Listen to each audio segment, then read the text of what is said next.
हाँ जी, सत श्री अकाल जी सारिਆਂ ਨੂੰ। मैं धर्मपाल सिंह हिसाब master government high school Patara. विद्यार्थियों, अज असी क्लास 10वीं का 6वां अध्याय त्रिभुजां दे बारे जिहड़ी है वो चर्चा करांगे। विद्यार्थियों, त्रिभुजां दीयां कई प्रॉपर्टीज जिहड़ियां हैगीयां, कई गुण जिहड़े हैगे आ असी छोटियां क्लासां दे विच कीते ने। उन्हां विच उन्हां दे त्रिभुजां दीयां किन्नियां टाइप्स हुंदियां हन, उन्हां दे कोणां दा जोड़ की हुंदा है। फिर ਆਪਾਂ 9th क्लास ਦੇ ਵਿੱਚ ਦੇਖਿਆ ਕਿ ਦੋ त्रिभुजां आपस ਦੇ ਵਿੱਚ ਸਰਬੰਗਸਮ ਕਦੋਂ ਹੁੰਦੀਆਂ ਹਨ। ਤੇ 10ਵੀਂ ਕਲਾਸ ਦੇ ਵਿੱਚ ਆ ਕੇ ਅਸੀਂ ਸਮਰੂਪਤਾ ਦੀ ਗੱਲ ਕਰਦੇ ਹਾਂ। ਸਮਰੂਪਤਾ ਦਾ ਅਰਥ ਕੀ ਹੁੰਦਾ ਹੈ ਵਿਦਿਆਰਥੀਓ? ਜਦੋਂ ਵੀ ਦੋ ਆਕ੍ਰਿਤੀਆਂ ਇੱਕੋ ਜਿਹੀਆਂ ਨਾ ਹੋਣ ਪਰ ਉਹਨਾਂ ਦਾ ਆਕਾਰ ਤਾਂ ਵੱਖਰਾ ਹੋ ਸਕਦਾ ਹੈ। ਆਕ੍ਰਿਤੀਆਂ ਇੱਕੋ ਨਹੀਂ ਆ। ਇੱਕੋ ਦਾ ਅਰਥ ਹੁੰਦਾ ਹੈ ਜੇਕਰ ਇੱਕ ਚੀਜ਼ ਦੇ ਉੱਪਰ ਆਪਾਂ ਜਦੋਂ 9th ਕਲਾਸ ਦੇ ਵਿੱਚ ਸਰਬੰਗਸਮਤਾ ਕੀਤੀ ਸੀ, ਅਸੀਂ ਇਹ ਕਿਹਾ ਸੀ ਕਿ ਇੱਕ ਤ੍ਰਿਭੁਜ ਨੂੰ ਦੂਸਰੀ ਤ੍ਰਿਭੁਜ ਦੇ ਉੱਪਰ ਰੱਖੋ, ਜੇਕਰ ਉਸ ਨੂੰ ਪੂਰੀ ਤਰੀਕੇ ਨਾਲ ਢੱਕ ਦਿੰਦੀ ਹੈ ਅਸੀਂ ਕਹਿੰਦੇ ਸੀਗੇ ਕਿ ਉਹ ਕੀ ਹਨ, ਆਪਸ ਦੇ ਵਿੱਚ ਸਰਬੰਗਸਮ ਹਨ। ਜਦੋਂ ਅਸੀਂ ਸਮਰੂਪਤਾ ਦੀ ਗੱਲ ਕਰਦੇ ਹਾਂ ਉਦੋਂ ਅਸੀਂ ਸਰਬੰਗਸਮਤਾ ਦਾ ਗੁਣ ਨਹੀਂ ਲੈਂਦੇ। ਸਮਰੂਪਤਾ ਵੱਖਰੀ ਚੀਜ਼ ਹੈ। ਸਮਰੂਪਤਾ ਦੇ ਵਿੱਚ ਇੱਕ ਆਕ੍ਰਿਤੀ ਛੋਟੀ ਤੇ ਇੱਕ ਵੱਡੀ ਹੋ ਸਕਦੀ ਹੈ, ਠੀਕ ਹੈ ਜੀ, ਲੇਕਿਨ ਸਰਬੰਗਸਮਤਾ ਜਿਹੜੀ ਹੈਗੀ ਆ ਉਹ ਹਮੇਸ਼ਾ ਇੱਕੋ ਜਿਹੀ ਹੁੰਦੀ ਹੈ। ਤੇ ਫਿਰ ਜੇਕਰ ਸਮਰੂਪਤਾ ਇਹ ਹੁੰਦੀ ਹੈ, ਦੇਖੋ ਅਸੀਂ ਤਾਜ ਮਹਿਲ ਦੀ ਫੋਟੋ ਦੇਖਦੇ ਹਾਂ, ਇੱਕ ਤਾਜ ਮਹਿਲ ਦੀ ਛੋਟੀ ਫੋਟੋ ਲੈ ਲਓ, ਇੱਕ ਉਸੇ ਤਾਜ ਮਹਿਲ ਦੀ ਵੱਡੀ ਫੋਟੋ ਲੈ ਲਓ, ਉਹ ਦੋਵੇਂ ਫੋਟੋਆਂ ਤਾਜ ਮਹਿਲ ਦੀਆਂ ਹਨ, ਠੀਕ ਹੈ ਜੀ। ਤਾਜ ਮਹਿਲ ਨਹੀਂ ਬਦਲਿਆ ਆਪਣੀ ਜਗ੍ਹਾ ਤੋਂ, ਲੇਕਿਨ ਤਾਜ ਮਹਿਲ ਦੀ ਫੋਟੋ ਦੀ ਸਿਰਫ ਲੰਬਾਈ ਤੇ ਚੌੜਾਈ ਜਿਹੜੀ ਹੈਗੀ ਉਹ ਵਧਾਈ ਗਈ ਹੈ, ਠੀਕ ਹੈ ਜੀ। ਉਹ ਦੋਵੇਂ ਜਿਹੜੀਆਂ ਦੋਵੇਂ ਚਿੱਤਰ ਨੇ ਉਹ ਆਪਸ ਦੇ ਵਿੱਚ ਸਮਰੂਪ ਹਨ। ਜਿਹੜੀ ਇਹ ਸਮਰੂਪਤਾ ਦਾ ਗੁਣ ਜਦੋਂ ਅਸੀਂ त्रिभुजां ਦੇ ਵਿੱਚ ਜਿਹੜਾ ਹੈ ਉਹ ਦੇਖਦੇ ਹਾਂ ਤੇ ਉਸ ਦੇ ਲਈ ਕੁਝ ਮੈਥਮੈਟੀਕਲ ਸ਼ਰਤਾਂ ਹੁੰਦੀਆਂ ਹਨ ਕਿ ਦੋ त्रिभुजां ਆਪਸ ਦੇ ਵਿੱਚ ਸਮਰੂਪ ਕਦੋਂ ਹੋ ਸਕਦੀਆਂ ਹਨ। ਆਓ ਅਸੀਂ ਵਿਦਿਆਰਥੀਓ ਉਹਨਾਂ ਸ਼ਰਤਾਂ ਦੇ ਬਾਰੇ, ਉਹਨਾਂ त्रिभुजां ਦੇ ਗੁਣਾਂ ਦੇ ਬਾਰੇ ਜਾਣਦੇ ਹਾਂ ਜਿਹੜੇ ਕਿ ਦੋ त्रिभुजां ਨੂੰ ਆਪਸ ਦੇ ਵਿੱਚ ਸਮਰੂਪ ਬਣਾਉਂਦੇ ਹਨ। ਵਿਦਿਆਰਥੀਓ, ਸਭ ਤੋਂ ਪਹਿਲਾਂ ਅਸੀਂ ਇਹ ਜਾਣੀਏ ਕਿ ਸਮਰੂਪਤਾ ਕੀ ਹੁੰਦੀ ਹੈ, ਕਦੋਂ ਹੁੰਦੀ ਹੈ। ਦੋ त्रिभुजां ਸਮਰੂਪ ਹੁੰਦੀਆਂ ਹਨ ਜੇਕਰ ਉਹਨਾਂ ਦੇ ਸੰਗਤ ਕੋਣ ਬਰਾਬਰ ਹੋਣ, ਉਹਨਾਂ ਦੀਆਂ ਸੰਗਤ ਭੁਜਾਵਾਂ ਇੱਕ ਹੀ ਅਨੁਪਾਤ ਵਿੱਚ ਹੋਣ। ਇਸ ਤੋਂ ਭਾਵ ਕੀ ਹੈ ਵਿਦਿਆਰਥੀਓ? ਜੇਕਰ ਅਸੀਂ ਇੱਥੇ ਦੋ त्रिभुजां ਲੈ ਲੈਂਦੇ ਹਾਂ, ਇਹ ਜੀ ਮੈਂ ਪਹਿਲੀ त्रिभुज ਇੱਥੇ ਲੈ ਲਈ ਵਿਦਿਆਰਥੀਓ A B ਤੇ C। ਦੂਸਰੀ त्रिभुज ਮੈਂ ਇੱਥੇ ਥੋੜੀ ਜੀ ਵੱਖਰੀ ਲੈ ਲੈਣਾ, ਇਹ ਚੀਜ਼ ਆ ਗਈ, ਇਹ ਲੈ ਲੈ ਜੀ D E F। ਇਹ ਦੋ त्रिभुजां ਜਿਹੜੀਆਂ ਆਪਾਂ ਲਈਆਂ ਜੀ, ਕੋਣ A ਜਿਹੜਾ ਹੈਗਾ ਉਹ ਕੋਣ D ਦੇ ਬਰਾਬਰ ਹੈ, ਕੋਣ B ਜਿਹੜਾ ਹੈ ਉਹ ਕੋਣ E ਦੇ ਬਰਾबर है, ਕੋਣ C ਜੋ ਹੈ ਉਹ ਕੋਣ F ਦੇ ਬਰਾबर ਅਸੀਂ ਲਿਖਿਆ ਹੈ। ਇਹ ਮੈਂ ਕਿਹਾ ਨਹੀਂ, ਇਹ ਸਾਨੂੰ ਇਹ ਪਹਿਲੀ ਚੀਜ਼ ਕਹੀ ਆ। ਉਹਨਾਂ ਦੇ ਸੰਗਤ ਕੋਣ ਆਪਸ ਦੇ ਵਿੱਚ ਬਰਾਬਰ ਹੁੰਦੇ ਹਨ। ਸੰਗਤ ਕੋਣ ਦਾ ਅਰਥ ਹੈ ਜੇਕਰ ਮੈਂ त्रिभुज A B C ਦੀ ਗੱਲ ਕਰਾਂ ਤੇ D E F ਦੀ ਗੱਲ ਕਰਾਂ ਤਾਂ ਸੰਗਤ ਕੋਣ ਬਣ ਗਏ D ਤੇ A ਤੇ D, B ਤੇ E, C ਤੇ F। ਸੋ ਵਿਦਿਆਰਥੀਓ, ਇਹ ਪਹਿਲੀ ਸ਼ਰਤ ਹੋ ਗਈ। ਦੂਸਰੇ ਦੇ ਵਿੱਚ ਉਹਨੇ ਕੀ ਕਿਹਾ ਹੈ, ਉਹਨਾਂ ਦੀਆਂ ਸੰਗਤ ਭੁਜਾਵਾਂ ਇੱਕ ਹੀ ਅਨੁਪਾਤ ਵਿੱਚ ਬਣਦੀਆਂ ਹਨ। ਵਿਦਿਆਰਥੀਓ, ਇਹ ਮੈਂ ਪਹਿਲੇ ਵਾਲੇ ਲੈਕਚਰਾਂ ਦੇ ਵਿੱਚ ਵੀ ਗੱਲ ਕਰਦਾ, ਜਦ ਤੱਕ ਮੈਂ ਕਿਸੇ त्रिभुज ਦਾ ਨਾਮ ਨਹੀਂ ਲੈ ਲੈਂਦਾ ਤੇ ਉਹਦੀਆਂ ਸੰਗਤ ਭੁਜਾਵਾਂ ਦੇ ਬਾਰੇ ਮੈਂ ਚਰਚਾ ਨਹੀਂ ਕਰ ਸਕਦਾ। ਇੱਥੇ ਮੈਂ ਤੁਹਾਡੇ ਨਾਲ ਗੱਲ ਕਰਨਾ त्रिभुज ABC ਅਤੇ त्रिभुज DEF ਵਿੱਚ ਇਹਨਾਂ ਦੋ त्रिभुजां ਦੀ ਗੱਲ कर ਰਿਹਾ जी। मैं त्रिभुज ABC है, DEF है, EDF नहीं लिखिया मैं, ठीक है जी। इसका अर्थ है इस तो विद्यार्थियों संगत कोण ते संगत भुजावां ਜਿਹੜੀਆਂ ਹੈਗੀਆਂ ਉਹ ਪਛਾਣਨੀਆਂ ਬਹੁਤ ਸੌਖੀਆਂ ਹੋ ਜਾਂਦੀਆਂ ਹਨ। ਉਹ ਕਿਵੇਂ ਹੁੰਦੀਆਂ ਹਨ? ਜਿਵੇਂ ਦੇਖੋ ਇੱਥੇ ਪਹਿਲਾਂ ਕੀ ਹੈ A, ਇੱਥੋਂ ਕੀ ਹੈ D। ਇਸ ਦਾ ਅਰਥ ਹੈ ਕੋਣ A ਬਰਾਬਰ ਹੈ ਕੋਣ D ਦੇ, ਜੋ ਕਿ ਅਸੀਂ ਆਪਣੇ ਡਾਇਗਰਾਮ ਤੇ ਦੱਸਿਆ ਹੋਇਆ। ਦੂਸਰੀ ਚੀਜ਼ ਉਹਨੇ ਕਹੀ ਕੋਣ B ਬਰਾਬਰ ਕੋਣ C ਦੇ। ਦੇਖੋ ਕੋਣ B ਤੇ ਕੋਣ C ਦੂਸਰੇ ਨੰਬਰ 'ਚ, ਇੱਥੇ ਵੀ ਦੂਸਰੇ ਨੰਬਰ 'ਚ ਕੋਣ ਬਰਾਬਰ ਕੋਣ B ਬਰਾਬਰ ਕੋਣ C ਦੇ, ਤੇ ਕੋਣ E ਦੇ, ਕੋਣ B ਬਰਾਬਰ ਕੋਣ E ਦੇ, ਕੋਣ C ਬਰਾਬਰ ਹੈ ਕੋਣ F ਦੇ, ਠੀਕ ਹੈ ਜੀ। ਸੋ ਇਹਨਾਂ ਨੂੰ ਸੰਗਤ ਕੋਣ ਕਿਹਾ ਜਾਂਦਾ ਹੈ। ਆਪਾਂ त्रिभुजां ਦੇ ਵਿੱਚੋਂ त्रिभुजां ਦੇ ਨਾਮ ਜਿਹੜੇ ਹੈਗੇ ਨੇ ਉਹਨਾਂ ਤੋਂ ਸਿੱਧੇ ਤੌਰ ਤੇ ਵੀ ਦੇਖ ਸਕਦੇ ਹਾਂ ਤੇ ਚਿੱਤਰ ਦੇ ਵਿੱਚ ਤਾਂ ਆਪਾਂ ਦਿਖਾਏ ਹੀ ਹੋਏ। ਦੇਖੋ ਇੱਥੇ ਇੱਕ ਰੇਖਾ ਲਗਾਈ, ਇੱਕ ਹੋ ਗਏ, ਇੱਥੇ ਦੋ ਚਾਪਾਂ ਲਗਾਈਆਂ, ਦੋ ਤੇ ਤਿੰਨ ਹੈ ਤੇ ਉੱਥੇ ਤਿੰਨ ਨੇ, ਤੇ ਇਹਦਾ ਮਤਲਬ ਸੰਗਤ ਕੋਣ ਚਿੱਤਰ ਦੇ ਵਿੱਚ ਵੀ ਦਰਸਾਈ ਗਏ ਹਨ। आओ चलिए दूसरी चीज पर। दूसरी चीज की है, उन्हां दियां संगत भुजावां एक ही अनुपात विच कटदियां हन। संगत भुजावां तो भाव हुंदा है विद्यार्थियों, देखो पहले दी संगत भुजा AB, पहले दी AB दी संगत भुजा की होएगी जी DE। ਇਹਦਾ अर्थ है वो ये कह रहा है कि AB बटा DE किहदे बराबर है? वो बराबर है जी BC बटा EF, BC बटा EF, ते ये बराबर है जी CA बटा एफ डी। आ दो चीजां ਜਿਹੜੀਆਂ ਹਨ, ਪਹਿਲੋਂ ਅਸੀਂ ਇਹਨਾਂ ਨੂੰ ਮਤਲਬ ਰਕਮ ਦੇ ਵਿੱਚ ਦੇਖਿਆ ਕਿ ਉਹਦੇ ਵਿੱਚ, ਤੇ ਉਸ ਤੋਂ ਬਾਅਦ ਆਪਾਂ ਉਹਨਾਂ ਦਾ ਮੈਥਮੈਟੀਕਲ ਰੂਪ ਦੇਖਿਆ ਡਾਇਗਰਾਮ ਤੋਂ ਸਮਝਦੇ ਹੋਏ। ਉਹਨਾਂ ਦੇ ਸੰਕਟ ਕੋਣ ਬਰਾਬਰ ਹੁੰਦੇ ਹਨ। ਦੇਖੋ ਵਿਦਿਆਰਥੀਓ, ਸੰਗਤ ਕੋਣ ਬਰਾਬਰ ਚਿੱਤਰ ਦੇ ਵਿੱਚ ਵੀ ਦਿਖਾਏ ਹਨ, ਤੇ ਇਹਨਾਂ ਨੂੰ ਇਧਰੋਂ ਵੀ ਦੇਖਣਾ ਹੋਵੇ ਤਾਂ ਇਸ ਢੰਗ ਨਾਲ ਆਪਾਂ ਦੇਖ ਸਕਦੇ ਹਾਂ ਕਿ ਸੰਗਤ ਕੋਣ ਕਿਹੜੇ ਹਨ ਜਿਹੜੇ ਬਰਾਬਰ ਹੋ ਸਕਦੇ ਹਨ। ਫਿਰ ਉਹਨਾਂ ਨੇ ਕਿਹਾ ਕਿ ਉਹਨਾਂ ਦੀਆਂ ਸੰਗਤ ਭੁਜਾਵਾਂ ਇੱਕ ਹੀ ਅਨੁਪਾਤ ਵਿੱਚ ਹੋਣ। ਤੇ ਸੰਗਤ ਭੁਜਾਵਾਂ ਕਿਹੜੀਆਂ ਹਨ? ਦੇਖੋ ਇਧਰੋਂ ਵੀ ਤੁਸੀਂ ਚਾਹੋ ਤਾਂ ਦੇਖ ਸਕਦੇ ਹੋ, ਲੇਕਿਨ ਮੈਂ ਫਿਰ ਵੀ ਪ੍ਰੈਫਰ ਕੀਤਾ ਸੀ ਤੁਹਾਨੂੰ ਕਿ ਇੱਕ ਵਾਰੀ ਤ੍ਰਿਭੁਜ ਦਾ ਨਾਮ ਦੇਖ ਲਓ। ਤ੍ਰਿਭੁਜ ਦਾ ਨਾਮ ABC ਸੀ, ਇੱਧਰ DEF ਸੀ। ABC ਦੇ ਵਿੱਚ ਪਹਿਲੋਂ AB ਤੇ DEF ਦੇ ਵਿੱਚ ਪਹਿਲੋਂ DE, ਇਹ ਸੰਗਤ ਭੁਜਾਵਾਂ ਹੋ ਗਈਆਂ। ਫਿਰ ਦੂਸਰੀ BC ਤੇ ਇੱਧਰ EF, ਠੀਕ ਹੈ ਜੀ। ਤੇ ਇਸੇ ਤਰੀਕੇ ਦੇ ਨਾਲ ਤੀਸਰੀ ਭੁਜਾ ਵੀ ਜਿਹੜੀ ਹੈਗੀ ਆਪਾਂ ਕੱਢ ਸਕਦੇ ਸੀ। ਸੋ ਵਿਦਿਆਰਥੀਓ, ਇਹ ਹੈ ਸਮਰੂਪਤਾ ਦੀ, ਯਾਨੀ ਕਿ ਜਦੋਂ ਤ੍ਰਿਭੁਜਾਂ ਦੇ ਵਿੱਚ ਇਹ ਦੋ ਚੀਜ਼ਾਂ ਹੋਣੀਆਂ ਚਾਹੀਦੀਆਂ ਹਨ। ਪਹਿਲੀ ਗੱਲ ਤਾਂ ਉਹਦੇ ਸੰਗਤ ਕੋਣ ਬਰਾਬਰ ਹੋਣੇ ਚਾਹੀਦੇ ਹਨ। ਦੂਜੀ ਇੱਕ ਚੀਜ਼ ਕੀ ਸੀ ਕਿ ਉਹਦੀਆਂ ਸੰਗਤ ਭੁਜਾਵਾਂ ਦਾ ਅਨੁਪਾਤ ਜਿਹੜਾ ਹੈ ਉਹ ਬਰਾਬਰ ਹੋਣਾ ਚਾਹੀਦਾ ਹੈ। ਜੇਕਰ ਇਹ ਦੋ ਚੀਜ਼ਾਂ ਹੋਣਗੀਆਂ ਤਾਂ ਉਹ ਦੋਵੇਂ ਤ੍ਰਿਭੁਜਾਂ ਆਪਸ ਵਿੱਚ ਕੀ ਹੋਣਗੀਆਂ? ਸਮਰੂਪ ਹੋਣਗੀਆਂ। ਠੀਕ ਹੈ, ਆਓ ਵਿਦਿਆਰਥੀਓ ਚੱਲੀਏ ਇਸ ਦੇ ਅਗਲੇ ਗੁਣ ਦੇ ਵੱਲ। ਇਹ ਗੁਣ ਜੋ ਹੈ ਇਸ ਦਾ ਖਾਸ ਤੇ ਮੇਨ ਗੁਣ ਇਹ ਹੈ, ਬਾਕੀ ਦੇ ਜਿੰਨੇ ਵੀ ਆਪਾਂ ਥਿਊਰਮਸ ਕਰਾਂਗੇ ਜਾਂ ਤੁਹਾਨੂੰ ਸਮਝਾਵਾਂਗੇ, ਇਹਨਾਂ ਦੀ ਸਟੇਟਮੈਂਟ ਇੱਥੇ ਡਿਸਕਸ ਕਰਾਂਗੇ, ਉਹ ਸਾਰੀਆਂ ਇਸ ਹੀ ਥਿਊਰਮ ਦੇ ਉੱਤੇ ਬੇਸਡ ਹੋਣਗੀਆਂ। ਠੀਕ ਹੈ, ਆਓ ਵਿਦਿਆਰਥੀਓ ਚੱਲੀਏ ਆਪਣੇ ਸਟੈਪ 1। ਸਾਡੇ ਕੋਲ ਅਗਲੀ ਥਿਊਰਮ ਜੋ ਹੈ ਉਹ ਵਿਦਿਆਰਥੀਓ ਇਸ ਹੀ ਥਿਊਰਮ ਦੇ ਵਿੱਚੋਂ ਨਿਕਲੀ ਹੋਈ ਹੈ। ਇਸ ਥਿਊਰਮ ਦੇ ਵਿੱਚੋਂ ਕਿਵੇਂ ਨਿਕਲੀ ਹੈ ਆਪਾਂ ਲਿਖਦੇ ਹਾਂ ਹੁਣੇ। ਚਲੋ ਲਿਖੀਏ ਜੀ। ਅਸੀਂ ਕਰਦੇ ਹਾਂ, ਜੇਕਰ ਦੋ ਤ੍ਰਿਭੁਜਾਂ ਵਿੱਚ ਸੰਗਤ ਕੋਣ, ਜੇਕਰ ਦੋ ਤ੍ਰਿਭੁਜਾਂ ਵਿੱਚ ਸੰਗਤ ਕੋਣ ਬਰਾਬਰ ਹੋਣ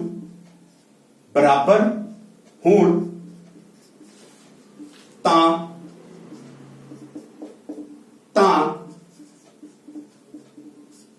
ਉਹਨਾਂ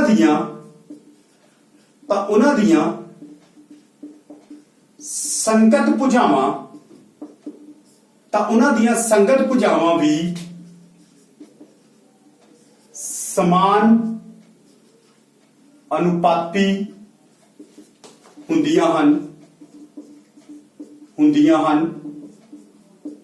ਅਤੇ ਇਸ ਲਈ ਤ੍ਰਿਭੁਜਾਂ ਸਮਰੂਪ ਹੁੰਦੀਆਂ ਹਨ। ਇਹ ਦੋ ਤ੍ਰਿਭੁਜਾਂ ਦੀ ਗੱਲ ਕਰ ਰਿਹਾ ਵਿਦਿਆਰਥੀਓ। ਇਹਦੇ ਵਿੱਚ ਦੇਖੋ, ਉਹਨੇ ਨਾ ਤੁਹਾਨੂੰ ਪਹਿਲੀ ਵਾਰੀ ਸਟੇਟਮੈਂਟ ਪੜ੍ਹ ਕੇ ਲੱਗੇਗਾ, ਮੈਂ ਦੁਬਾਰਾ ਪੜ੍ਹ ਕੇ ਦੱਸਾਂਗਾ ਕਿ ਤੁਹਾਨੂੰ ਲੱਗੇਗਾ ਕਿ ਉਹੀ ਚੀਜ਼ ਬੋਲੀ ਜੋ ਆਪਾਂ ਪਹਿਲਾਂ ਬੋਲੀ ਸੀ, ਲੇਕਿਨ ਇਹਦੇ ਵਿੱਚ ਇੱਕ ਚੀਜ਼ ਦਾ ਫਰਕ ਹੈ। ਦੇਖੋ ਕੀ ਹੈ, ਜੇਕਰ ਦੋ ਤ੍ਰਿਭੁਜਾਂ ਵਿੱਚ ਸੰਗਤ ਕੋਣ ਬਰਾਬਰ ਹੋਣ, ਠੀਕ ਹੈ ਜੀ, ਇੱਥੇ ਚੀਜ਼ ਜਿਹੜੀ ਸਿਰਫ ਇੰਨੀ ਕੁ ਚੀਜ਼ ਨੂੰ ਧਿਆਨ ਨਾਲ ਪੜੋ, ਸਿਰਫ ਇੰਨੀ ਕੁ ਚੀਜ਼ ਨੂੰ। ਜੇਕਰ ਦੋ ਤ੍ਰਿਭੁਜਾਂ ਵਿੱਚ ਸੰਗਤ ਕੋਣ ਬਰਾਬਰ ਹੋਣ, ਠੀਕ ਹੈ ਜੀ, ਤਾਂ ਉਹਨਾਂ ਦੀਆਂ ਸੰਗਤ ਭੁਜਾਵਾਂ ਸਮਾਨ ਅਨੁਪਾਤੀ ਹੁੰਦੀਆਂ ਹਨ।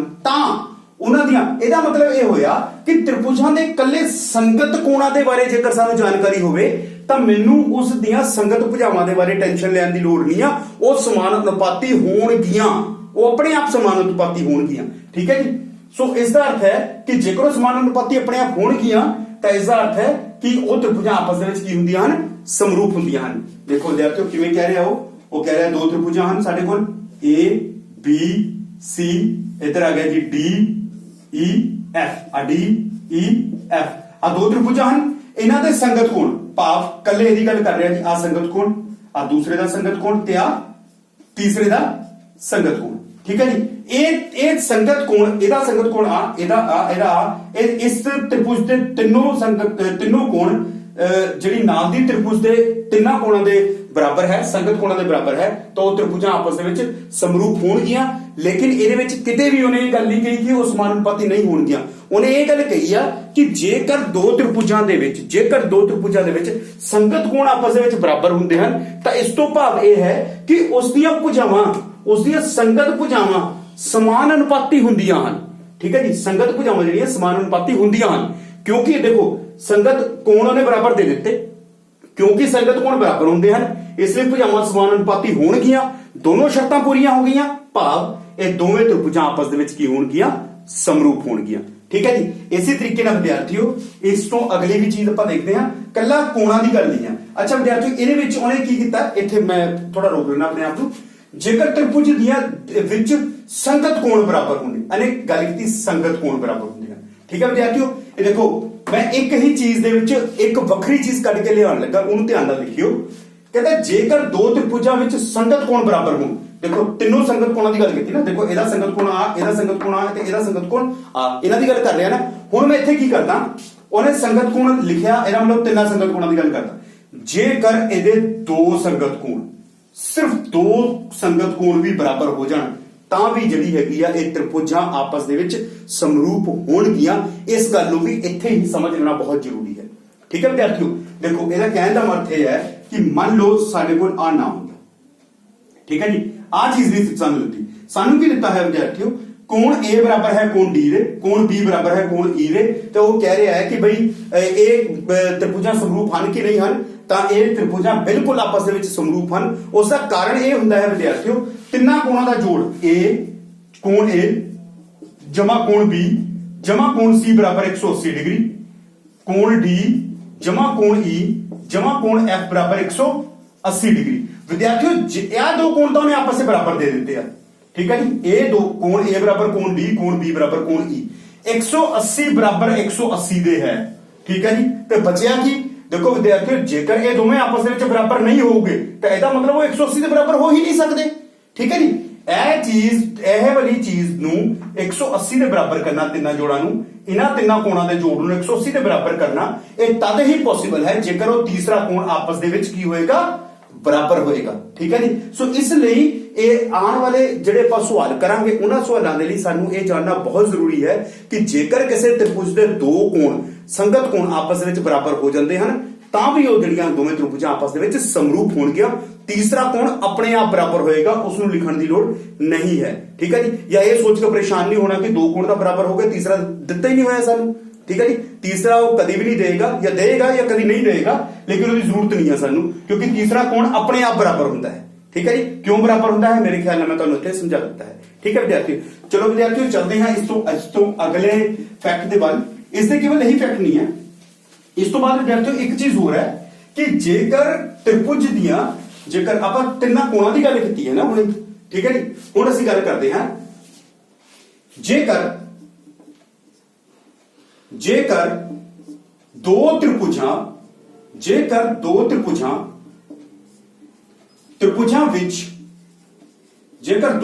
ਵਿੱਚ ਇੱਕ ਤ੍ਰਿਭੁਜ ਦੀਆਂ ਭੁਜਾਵਾਂ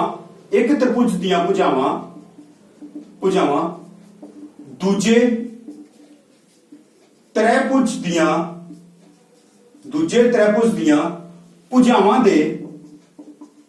ਭੁਜਾਵਾਂ ਦੇ ਸਮਾਨ ਅਨੁਪਾਤੀ,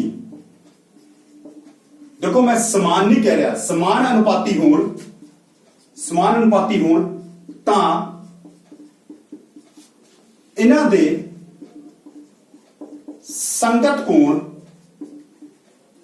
आपस विच बराबर हुंदे हन,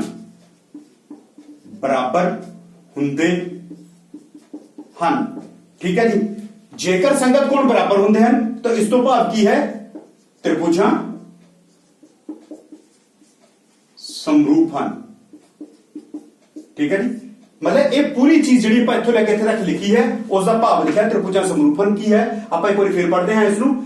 ਜੇਕਰ ਤ੍ਰਿਭੁਜਾਂ ਵਿੱਚ ਇੱਕ ਤ੍ਰਿਭੁਜ ਦੀਆਂ ਭੁਜਾਵਾਂ ਦੂਜੇ ਤ੍ਰਿਭੁਜ ਦੀਆਂ ਭੁਜਾਵਾਂ ਦੇ ਸਮਾਨ ਅਨੁਪਾਤੀ ਹੋਣ ਤਾਂ ਇਹਨਾਂ ਦੇ ਸੰਗਤ ਕੋਣ ਆਪਸ ਵਿੱਚ ਬਰਾਬਰ ਹੁੰਦੇ ਹਨ। ਅੱਛਾ, ਜੇਕਰ ਇਹ ਚੀਜ਼ ਤਾਂ ਮੈਂ ਸਿਰਫ ਇੰਨੀ ਚੀਜ਼ ਲਿਖੀ ਆ ਕਿ ਜੇਕਰ ਦੋ ਤ੍ਰਿਭੁਜ ਦੀਆਂ ਭੁਜਾਵਾਂ ਦੇ ਸੰਗਤ ਭੁਜਾਵਾਂ ਜਿਹੜੀਆਂ ਹੈਗੀਆਂ ਸਮਾਨ ਅਨੁਪਾਤੀ ਹਨ ਤਾਂ ਇਹ ਅੰਡਰਸਟੂਡ ਹੈ, ਉਹ ਕਹਿ ਰਿਹਾ ਇਹ ਅੰਡਰਸਟੂਡ ਹੈ ਕਿ ਬਈ ਉਸਦੇ ਸੰਗਤ ਕੋਣ ਜਿਹੜੇ ਹੈਗੇ ਉਹ ਆਪਸ ਦੇ ਵਿੱਚ ਬਰਾਬਰ ਹੋਣਗੇ। ਜੇਕਰ ਉਸਦੇ ਸੰਗਤ ਕੋਣ ਆਪਸ ਦੇ ਵਿੱਚ ਬਰਾਬਰ ਹਨ ਤਾਂ ਇਸ ਤੋਂ ਭਾਵ ਕੀ ਹੈ ਕਿ ਤ੍ਰਿਭੁਜਾਂ ਆਪਸ ਵਿੱਚ ਸਮਰੂਪ ਹੋਣਗੀਆਂ, ਕਿਉਂਕਿ ਦੇਖੋ ਦੋਨੋਂ ਚੀਜ਼ਾਂ ਹੋ ਗਈਆਂ ਨਾ, ਪਹਿਲਾਂ ਕੋਣ ਉਹਨੇ ਦੇ ਦਿੱਤੇ ਤੇ ਕਿਉਂਕਿ ਪਹਿਲਾਂ ਉਹਨੇ ਸਮਾਨ ਅਨੁਪਾਤੀ ਕਹਿ ਦਿੱਤੇ ਤੇ ਕੋਣ ਬਰਾਬਰ ਉਹਨੇ ਦੱਸ ਦਿੱਤੇ। ਠੀਕ ਹੈ ਜੀ, ਇਸ ਦਾ ਮਤਲਬ ਦੋਨੋਂ ਸ਼ਰਤਾਂ ਜਿਹੜੀਆਂ ਹੈਗੀਆਂ ਉਹ ਪੂਰੀਆਂ ਹੋ ਗਈਆਂ ਤੇ ਤ੍ਰਿਭੁਜਾਂ ਆਪਸ ਵਿੱਚ ਕੀ ਹੋ ਜਾਣਗੀਆਂ, ਸਮਰੂਪ ਹੋ ਜਾਣਗੀਆਂ। ਠੀਕ ਹੈ ਵਿਦਿਆਰਥੀਓ, ਇਹਦੇ ਵਿੱਚ ਮੈਂ ਇੱਕ ਚੀਜ਼ ਗੱਲ ਕਰਦਾ, ਕਈ ਵਾਰੀ ਵਿਦਿਆਰਥੀ ਮੇਰੇ ਨਾਲ ਇਹ ਗੱਲ ਕਰਦੇ ਨੇ, ਮੈਂ ਉਹ ਚੀਜ਼ ਨੂੰ ਇੱਥੇ ਡਿਸਕਸ ਕਰਨਾ ਚਾਹੁੰਦਾ ਥੋੜੀ ਜੀ।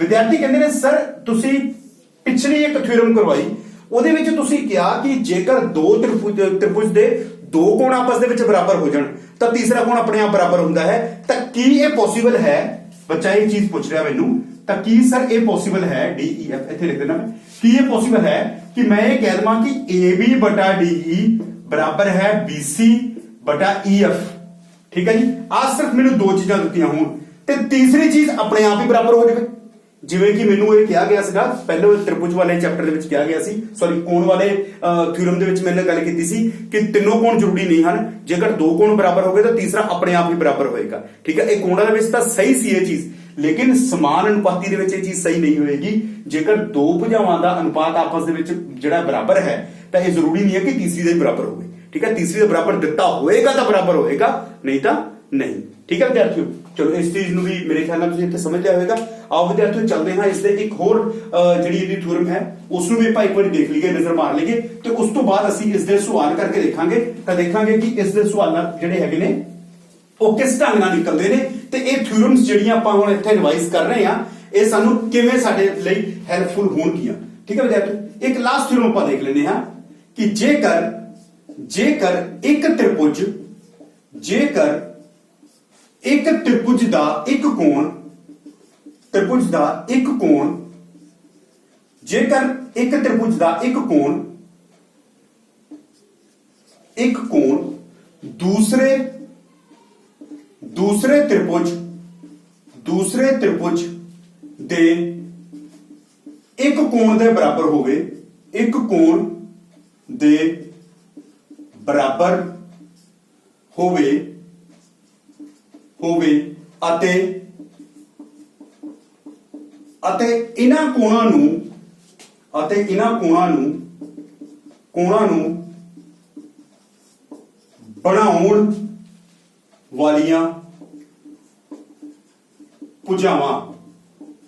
ਅਤੇ ਇਹਨਾਂ ਕੋਣਾਂ ਨੂੰ ਬਣਾਉਣ ਵਾਲੀਆਂ ਭੁਜਾਵਾਂ ਸਮਾਨ ਅਨੁਪਾਤੀ ਹੋਣ ਤਾਂ त्रिभुजां समरूप होणगियां ठीक है जी देखो विद्यार्थियों ਇਹਦੇ ਵਿੱਚ ਉਹਨੇ ਕੀ ਗੱਲ ਗਈ ਜੇਕਰ ਇੱਕ ਤ੍ਰਿਭੁਜ ਦਾ ਇੱਕ ਕੋਣ ਦੂਸਰੇ ਤ੍ਰਿਭੁਜ ਦੇ ਇੱਕ ਕੋਣ ਦੇ ਬਰਾਬਰ ਹੋਵੇ ਤਾਂ ਇਹਨਾਂ ਕੋਣਾਂ ਨੂੰ ਬਣਾਉਣ ਵਾਲੀਆਂ ਭੁਜਾਵਾਂ ਸਮਾਨ ਅਨੁਪਾਤੀ ਹੋਣ ਤਾਂ ਦੋਵੇਂ ਤ੍ਰਿਭੁਜਾਂ ਆਪਸ ਦੇ ਵਿੱਚ ਕੀ ਹੋਣਗੀਆਂ ਸਮਰੂਪ ਹੋਣਗੀਆਂ ਉਹ ਕੀ ਗੱਲ ਕਰ ਰਿਹਾ ਆਪਾਂ ਇੱਥੇ ਇੱਕ ਵਾਰੀ ਡਿਸਕਸ ਕਰ ਲਈਏ ਠੀਕ ਹੈ ਵਿਦਿਆਰਥੀਓ ਇਹਦੇ ਵਿੱਚ ਦੇਖਦੇ ਹਾਂ ਕਿ ਆਪਾਂ ਉਹ ਇਹ ਕਹਿ ਰਿਹਾ ਹੈ कि मान लो आ मेरे को A आ गया आ B आ ए C D E ते F आ कोण मेरे को कोण B कोण E ਦੇ ਬਰਾਬਰ ਦਿੱਤਾ ਹੈ ਇਸ ਦੇ ਵਿੱਚ ਕੀ ਕੀਤਾ ਹੈ ਕੋਣ B ਬਰਾਬਰ ਹੈ ਕੋਣ E ਦੇ ਇਹ ਚੀਜ਼ ਦਿੱਤੀ ਹੋਈ ਹੈ ਸਾਨੂੰ ਹੋਰ ਸਾਨੂੰ ਕੀ ਦਿੱਤਾ ਹੈ ਉਹ ਇਹ ਕਹਿ ਰਿਹਾ ਹੈ ਕਿ AB ਬਟਾ DE ਬਰਾਬਰ ਹੈ BC ਬਟਾ EF ਦੇ ਠੀਕ ਹੈ ਆ ਚੀਜ਼ ਬੜੀ ਧਿਆਨ ਨਾਲ ਦੇਖਣੀ ਹੈ AB ਹੈ ਤੇ ਇਹ ਵਾਲੀ ਆ ਵਾਲੀ ਤੇ ਆ ਵਾਲੀ ਇਹ ਬਰਾਬਰ ਨਹੀਂ ਹੈ ਇਹ ਮੈਂ ਸਿਰਫ ਨਿਸ਼ਾਨ ਤੌਰ ਤੇ ਦੱਸ ਰਿਹਾ ਇੱਕ ਇਹਦੀ ਗੱਲ ਕਰ ਰਿਹਾ ਇੱਕ ਇਹਦੀ ਗੱਲ ਕਰ ਰਿਹਾ ਇਹਦੇ ਨਾਲ ਇਹਦੀ ਸੰਗਤ ਭੁਜਾਏ ਇਹਦੀ ਸੰਗਤ ਭੁਜਾਏ ਇਹਨਾਂ ਸੰਗਤ ਭੁਜਾਵਾਂ ਦਾ ਅਨੁਪਾਤ ਬਰਾਬਰ ਹੈ ਤੇ ਇਹ ਕਿਹੜੀਆਂ ਦੋ ਭੁਜਾਵਾਂ ਹੋਣੀਆਂ ਚਾਹੀਦੀਆਂ ਹਨ ਜਿਹੜੀਆਂ ਕਿ ਕੋਣ ਨੂੰ ਬਣਾਉਂਦੀਆਂ ਹਨ ਦੇਖੋ ਆ ਕੋਣ ਨੂੰ ਇਹ ਦੋ ਭੁਜਾਵਾਂ ਬਣਾ ਰਹੀਆਂ ਹਨ ਇਸ ਕੋਣ ਨੂੰ ਆ ਦੋ ਭੁਜਾਵਾਂ ਬਣਾ ਰਹੀਆਂ ਹਨ ਤਾਂ ਇਸ ਦਾ ਅਰਥ ਕੀ ਹੈ ਇਹ ਜਿਹੜੀ ਦੋ ਤ੍ਰਿਭੁਜਾਂ ਹਨ ਤ੍ਰਿਭੁਜ 1 ਤੇ ਤ੍ਰਿਭੁਜ 2 ਇਹ ਦੋਵੇਂ ਤ੍ਰਿਭੁਜਾਂ ਆਪਸ ਦੇ ਵਿੱਚ ਸਮਰੂਪ ਹੋਣਗੀਆਂ ਹੁਣ ਇਹਦੇ ਵਿੱਚ ਖਾਸ ਗੱਲ ਕੀ ਹੈ ਵਿਦਿਆਰਥੀਓ ਇਸ ਤੋਂ ਪਿਛਲੀ ਥਿਊਰਮ ਦੇ ਵਿੱਚ ਮੈਂ ਆਪ ਜੀ ਨਾਲ ਇਹ ਗੱਲ ਕੀਤੀ ਸੀ ਕਿ ਜੇਕਰ ਤ੍ਰਿਭੁਜ ਦੀਆਂ ਦੋ ਭੁਜਾਵਾਂ ਦਾ ਅਨੁਪਾਤ ਬਰਾਬਰ ਹੁੰਦਾ ਹੈ ਤਾਂ ਤੀਸਰੀ ਭੁਜਾ ਦੇ ਬਾਰੇ ਆਪਾਂ ਨਹੀਂ ਕਹਿ ਸਕਦੇ ਬਰਾਬਰ ਹੈ ਕਿ ਨਹੀਂ ਹੈ ਭਾਵ ਇਹ ਸੀ ਕਿ ਮੈਂ ਇਹ ਨਹੀਂ ਦੱਸ ਸਕਦਾ ਸੀਗਾ ਕਿ ਬਈ ਉਹ ਸਮਰੂਪ ਹੋਣਗੀਆਂ ਕਿ ਨਹੀਂ ਹੋਣਗੀਆਂ ਠੀਕ ਹੈ ਜੀ ਜਦ ਕਿ ਉਸ ਤੋਂ ਪਿਛਲੀ ਥਿਊਰਮ ਦੇ ਵਿੱਚ ਮੈਂ ਦੋ ਕੋਣਾਂ ਦੇ ਨਾਲ ਤ੍ਰਿਭੁਜਾਂ ਨੂੰ ਸਮਰੂਪ ਕਹਿ ਦਿੱਤਾ ਸੀ ਠੀਕ ਹੈ ਜੀ ਇਹ ਜਿਹੜਾ ਤੀਸਰੀ ਤੇ ਆਖਰੀ ਜਿਹੜੀ ਆਪਾਂ ਥਿਊਰਮ ਇੱਥੇ ਦੇਖੀ ਹੈ ਇਹ ਥਿਊਰਮ ਇਹੀ ਚੀਜ਼ ਸਾਨੂੰ ਦੱਸ ਰਹੀ ਹੈ ਕਿ ਜੇਕਰ ਤ੍ਰਿਭੁਜ ਦੀਆਂ ਦੋ ਭੁਜਾਵਾਂ ਸਮਾਨ ਅਨੁਪਾਤੀ ਹੋਣ ਠੀਕ ਹੈ ਜੀ ਦੋ ਤ੍ਰਿਭੁਜਾਂ ਦੀਆਂ ਦੋ ਭੁਜਾਵਾਂ ਸੰਗਤ ਭੁਜਾਵਾਂ ਆਪਸ ਵਿੱਚ ਸਮਾਨ ਅਨੁਪਾਤੀ ਹੋਣ ਤੇ ਉਹਨਾਂ ਦੋ ਭੁਜਾਵਾਂ ਦੇ ਵਿਚਾਲੇ ਬਣਿਆ ਹੋਇਆ ਕੋਣ ਉਹ ਬਰਾਬਰ ਹੋਵੇ ਤਾਂ ਫਿਰ ਆਪਾਂ ਕਹਿ ਸਕਦੇ ਹਾਂ ਕਿ ਉਹ ਦੋਵੇਂ ਤ੍ਰਿਭੁਜਾਂ ਆਪਸ ਦੇ ਵਿੱਚ ਕੀ ਹਨ ਸਮਰੂਪ ਹਨ ਸੋ ਵਿਦਿਆਰਥੀਓ ਇਹ ਸੀ ਸਮਰੂਪਤਾ ਦੇ ਬਾਰੇ ਜਿਹੜੀ ਮੁੱਢਲੀ ਜਾਣਕਾਰੀ ਮੈਨੂੰ ਲੱਗਿਆ ਕਿ ਕੋਈ ਵੀ ਚੈਪਟਰ ਸ਼ੁਰੂ ਐਕਸਰਸਾਈਜ਼ ਸ਼ੁਰੂ ਕਰਾਉਣ ਤੋਂ ਪਹਿਲਾਂ ਜਿਹੜੀ ਆਪ ਜੀ ਨਾਲ ਡਿਸਕਸ ਕਰਨੀ ਸੀ ਮੈਂ ਆਓ ਵਿਦਿਆਰਥੀਓ ਹੁਣ ਇਸ ਦੀਆਂ ਇੱਕ ਦੋ ਉਦਾਹਰਨਾਂ ਕਰਕੇ ਅਸੀਂ ਇਸ ਚੈਪਟਰ ਨੂੰ ਸਮਝਣ ਦੀ ਕੋਸ਼ਿਸ਼ ਕਰਦੇ ਹਾਂ ਐਕਸਰਸਾਈਜ਼ ਜਿਹੜੀ ਹੈਗੀ ਹੈ ਵਿਦਿਆਰਥੀਓ 6.3 ਦੀਆਂ ਇਹ ਮੈਂ ਥੋੜਾ ਬੇਸ ਤਿਆਰ ਕੀਤਾ ਹੈ ਉਸ ਤੋਂ ਬਾਅਦ ਹੁਣ ਆਪਾਂ ਇਸ ਦੀਆਂ ਕੁਝ ਉਦਾਹਰਨਾਂ ਕਰਕੇ ਦੇਖਦੇ ਹਾਂ ਤੇ ਉਸ ਤੋਂ ਬਾਅਦ ਅਸੀਂ ਅਭਿਆਸ 6.3 ਜਿਹੜੀ ਹੈ ਉਹ ਸ਼ੁਰੂ ਕਰਾਂਗੇ ਵਿਦਿਆਰਥੀਓ ਪਹਿਲਾ ਸਵਾਲ ਹੈ ਮੇਰੇ ਕੋਲ फर्स्ट सम मेरे को है चित्र विच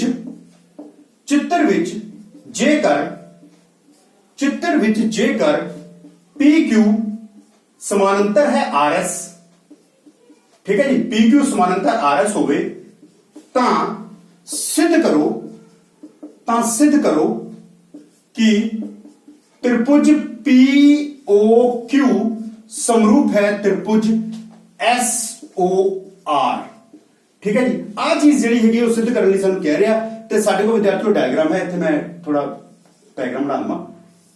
ये चीज कुछ बनी हुई है जी, ਇਹਦੇ ਵਿੱਚ ਉਹ ਕਹਿ ਰਿਹਾ ਦਿਸ ਇਜ਼ P, ਇਹ ਹੈ Q, ਇਹ ਹੈ O, O ਤੇ ਕੱਟਦੀਆਂ ਹਨ ਜੀ, ਇਹ ਹੈ R, ਇਹ ਹੈ S।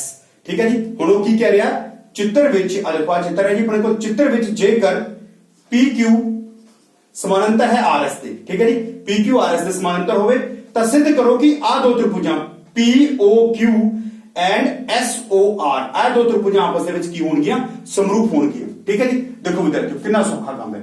ਸਭ ਤੋਂ ਪਹਿਲੀ ਚੀਜ਼ ਇਹਨਾਂ ਸਵਾਲਾਂ ਦੇ ਵਿੱਚ ਇੱਕ ਚੀਜ਼ ਦੇਖਣ ਵਾਲੀ ਜਿਹੜੀ ਹੁੰਦੀ ਖਾਸ ਕਿ ਜਿਹੜੀ ਚੀਜ਼ ਉਹਨੇ ਦਿੱਤੀ ਹੈ ਕਿਸੇ ਵੀ ਸਵਾਲ ਦੇ ਵਿੱਚ ਬੇਵਜ੍ਹਾ ਕੁਝ ਨਹੀਂ ਦਿੱਤਾ ਹੁੰਦਾ, ਉਸ ਦਿੱਤੀ ਹੋਈ ਚੀਜ਼ ਦਾ ਸਾਡੇ ਨਾਲ ਕੋਈ ਨਾ ਕੋਈ ਮਤਲਬ ਜ਼ਰੂਰ ਹੋਏਗਾ। ਠੀਕ ਹੈ ਜੀ, ਜਿਵੇਂ ਆਪਾਂ ਕਹਿੰਦੇ ਆ ਕਿ ਕੋਈ ਬੁਝਾਰਤ ਆਪਾਂ ਨੂੰ ਪੁੱਛੀ ਜਾਵੇ, ਆਪਾਂ ਕਹਿੰਦੇ ਸਾਨੂੰ ਹਿੰਟ ਦੇ ਦਿਓ, ਜੇ ਉਸ ਬੁਝਾਰਤ ਦਾ ਹਿੰਟ ਸਾਡੇ ਕੋਲ ਹੁੰਦਾ ਤਾਂ ਉਹ ਹਿੰਟ ਜਿਹੜਾ ਹੈਗਾ ਉਸ ਬੁਝਾਰਤ ਨਾਲ ਜੁੜਿਆ ਹੋਏਗਾ, ਅਦਰਵਾਈਜ਼ ਉਸ ਹਿੰਟ ਦਾ ਅਸੀਂ ਕੀ ਕਰਨਾ। ਠੀਕ ਹੈ ਜੀ, ਇਸੇ ਤਰੀਕੇ ਦੇ ਨਾਲ ਇਸ ਸਵਾਲ ਦੇ ਵਿੱਚ ਜਿਹੜੀ ਚੀਜ਼ ਸਾਨੂੰ ਦਿੱਤੀ ਗਈ ਹੈ, ਠੀਕ ਹੈ ਜੀ, ਇਸ ਵਿੱਚ ਕੀ ਦਿੱਤਾ ਗਿਆ PQ समानांतर है RS ਦੇ, ਇਹ ਚੀਜ਼ ਦਿੱਤੀ ਹੋਈ ਹੈ, ਇਸ ਚੀਜ਼ ਤੋਂ ਹੀ ਇਹ ਚੀਜ਼ ਸਿੱਧ ਹੋਏਗੀ। ਇਹ ਇੱਕ ਕਲੂ ਹੈ ਸਾਡੇ ਕੋਲ, ਇੱਕ ਇਦਾਂ ਕਰੋ ਇੱਕ ਅੰਦਾਜ਼ਾ ਹੈ, ਦੇਖਦੇ ਹਾਂ ਕਿ ਇਹਦੇ ਵਿੱਚ ਉਹ ਚੀਜ਼ ਸਾਬਿਤ ਹੁੰਦੀ ਹੈ ਕਿ ਨਹੀਂ ਹੁੰਦੀ ਹੈ। ਕਿਉਂਕਿ PQ समानांतर है RS ਦੇ, ਇਸ ਲਈ ਦੇਖੋ ਜੇਕਰ ਆ ਦੋ समानांतर ਹੋਵੇ ਤਾਂ ਵਿਦਿਆਰਥੀਓ ਇਹਨਾਂ ਕੋਣਾਂ ਨੂੰ ਆਪਾਂ ਕੀ ਕਵਾਂਗੇ। ਜੇਕਰ ਤੁਸੀਂ ਧਿਆਨ ਨਾਲ ਦੇਖੋ ਆਹ ਕੋਣ ਕੀ ਹੋਣਗੇ, ਕੋਣ P ਤੇ ਕੋਣ S। ਦੇਖੋ ਵਿਦਿਆਰਥੀਓ Z ਬਣਦੀ ਪਈ ਹੈ ਨਾ, ਜਦੋਂ ਅਸੀਂ ਛੋਟੀ ਕਲਾਸ ਦੇ ਵਿੱਚ ਸਮਾਨਾਂਤਰ ਰੇਖਾਵਾਂ ਕੀਤੀਆਂ ਸੀ, ਸਮਾਨਾਂਤਰ ਰੇਖਾਵਾਂ ਦੇ ਕੋਣ ਜਿਹੜੇ ਹੈਗੇ ਉਹ ਕਿੱਦਾਂ ਬਣਦੇ ਹੁੰਦੇ ਹਨ, ਉਹਨਾਂ ਨੂੰ ਦੇਖੋ ਆਪਾਂ Z ਬਣਾ ਕੇ ਦੇਖਿਆ, Z ਬਣਾਇਆ ਤੇ ਇਹਦਾ ਮਤਲਬ ਇਹ ਕਿਹੜੇ ਕੋਣ ਨੇ, ਇਕਾਂਤਰ ਕੋਣ ਨੇ। ਇਹਦਾ ਮਤਲਬ ਕੋਣ P ਬਰਾਬਰ ਹੈ ਕੋਣ S ਦੇ ਅਤੇ ਕੋਣ Q ਬਰਾਬਰ ਹੈ ਕੋਣ R ਦੇ। ਕੋਣ Q ਕੋਣ R ਦੇ ਕੀ ਕਾਰਨ ਹੈ ਜੀ, ਕਾਰਨ ਹੈ ਜੀ ਇਕਾਂਤਰ ਕੋਣ, ਕਿਉਂਕਿ ਇਹ ਇਕਾਂਤਰ ਕੋਣ ਹਨ ਆਪਾਂ ਲਿਖ ਦਿੱਤੇ ਇੱਥੇ। ਠੀਕ ਹੈ ਜੀ, ਇਕਾਂਤਰ ਕੋਣ। ਹੁਣ ਮੈਂ ਕੀ ਕਿਹਾ ਸੀਗਾ ਕਿ ਜੇਕਰ ਦੋ ਤ੍ਰਿਭੁਜਾਂ ਦੇ ਦੋ ਕੋਣ ਆਪਸ ਦੇ ਵਿੱਚ ਬਰਾਬਰ ਹੋ ਜਾਣ ਤਾਂ ਇਟ ਮੀਨਸ ਉਹ ਦੋਨੇ ਤ੍ਰਿਭੁਜਾਂ ਆਪਸ ਦੇ ਵਿੱਚ ਕੀ ਹਨ, ਸਮਰੂਪ ਹਨ।